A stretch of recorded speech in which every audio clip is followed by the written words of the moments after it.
Chosen ones, listen up. You inspire people that pretend like they don't even see you. They act like you don't exist, but they steady watching you. I need every chosen vessel to hit that like button right now. Chosen ones, you literally inspire people.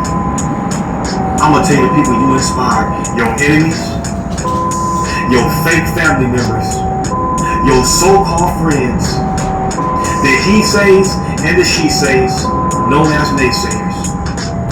You inspired all 5 people, all 5 different groups of people. And you know what's so funny about these 5 different groups of people? Each and every 5 of these people got different spirits. One got a demonic spirit, one got a jealous spirit, one got an easily offended spirit. You intimidate all these people that I just named on my 5 fingers. You inspire them. And when you come into their presence, guess what? They're going to act like you don't even exist. They're going to pretend like they don't even see you. Knowing you shining bright like a diamond. Knowing that the blessings of the Lord is making rich over your life. If nobody telling you you're doing a wonderful job, chosen ones, I'm telling you for myself, you are doing an incredible job. Keep doing what you're doing for Christ. Sometimes you gotta pat your own self on the back. Sometimes you gotta throw your own champagne party. Sometimes you gotta lift up your holy hands and say, Lord, I thank you for continuing to elevate me in this season. Because looking for approval from your fake family members, looking for approval from your enemies, looking for approval and acceptance from people that pretend like you don't exist, you ain't doing nothing but wasting time, energy, and effort. Do you know how great you really are, chosen ones? Do you know how powerful you really are? Okay, this is the day that the Lord has made. You already know we're going to take the time to enjoy and rejoice in Him, right? We're going to rejoice and live in this day because the day is amazing. And Spirit is wanting you to know that the seasons are changing. Of course, we already know that. The weather has gotten cooler. And, you know, it went from hot to cold. See, a lot of times we meet people that do that, you know, to us. And God does not like that. I keep telling y'all, people are something different, and we have to see that, you know, when Spirit says there's a dark and a light side of things, you know, in this world, most of the time, the enemy chooses to use your enemies to try to they change on you just like the weather. One minute they hot and the next minute they cold, and then the next minute they hot. They want to see you and then hang out with you, then in the next minute they don't want to hear nothing from you. So you got to be careful with those kind of people because they're easily to be used by the enemy. The enemy begins to seek who he can use. He goes about the world. Remember in the word, the Lord asked Satan, where have you been? He said, I've been going to and fro trying to seek who I may devour.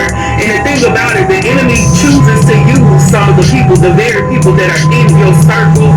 We don't understand why, because of course in human nature we don't realize that sometimes people tend to, one minute they worshiping the Most High, then the next minute they're allowing the enemy to use them. Sometimes it's the very people that are actually here to heal you.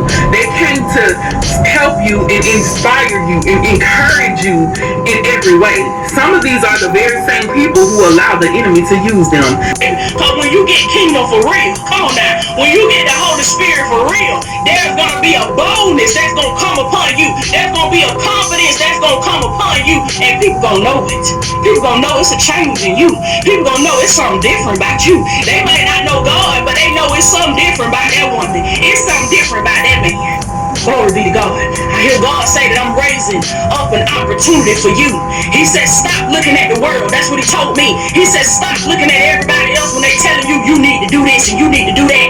And people come telling you, and they don't mean no harm. This is what God told me. He said, they don't mean no harm. He said, they just speaking to you from their belief system. They don't believe it's possible. Come on now. They don't believe that God can do it. They don't believe that you the one out of a million that God gonna choose. They don't believe that, but you got to believe. Come on now. You got to believe that you are different from everybody else. You got to believe that God will create an opportunity for you. It don't matter what everybody else going through. Come on now. It don't matter what everybody everybody else business going under and what everybody else dealing with this and that and they married. God telling you that if you are kingdom, he said, I'm gonna raise up somebody for you. Glory be to God. He said, I'm gonna raise up an opportunity for you, baby. God said, I ain't studying about these folks. I ain't studying about what they say going on. I ain't studying about what they saying on the news. Let me tell y'all something. The environment ain't never stopped God from doing what he wanted to do. Feel that, and they gonna feel something, and they gonna know that everything that's going on in their life is because of how they mishandled you when they did not have to do that. Do you understand me? Some people are gonna realize it, and they may not step forward, but you ain't gonna have to worry about that. The only thing that you need to be focused on is trucking forward, pushing forward, keeping your eyes on the prize. And God said, watch him work. Watch him shock you. Watch him surprise you. Watch what he do for you. Alien, because you don't do what other people are doing. Okay, you're quite different. I want to break down some of the things that chosen ones do that other people don't do that really make them stand out. Okay, first of all, you do what you say. Whatever you say you're going to do, you fucking do it, and you mean it. You mean what you say, and you say what you're going to do. By all means, as you know, in today's world and probably all your life, and maybe you used to be this way, and maybe someone is this way. You used to say things and you never did it. And you know, you used to want to do things but you never did it because you were procrastinating. And now you're not like that. So you can already see where most people are. They're in the procrastination stage and they're not doing things that they say. You also know people who say things like, hey, I'm gonna do this, this, and this, and they, you know, they tell you they're gonna connect with you and you guys are gonna do this just to cut you off. Like, oh no, I can't do this anymore. I'm not gonna do this. I'll tell you once, I'ma tell you again. It's your boy B.I.Dub in the flesh.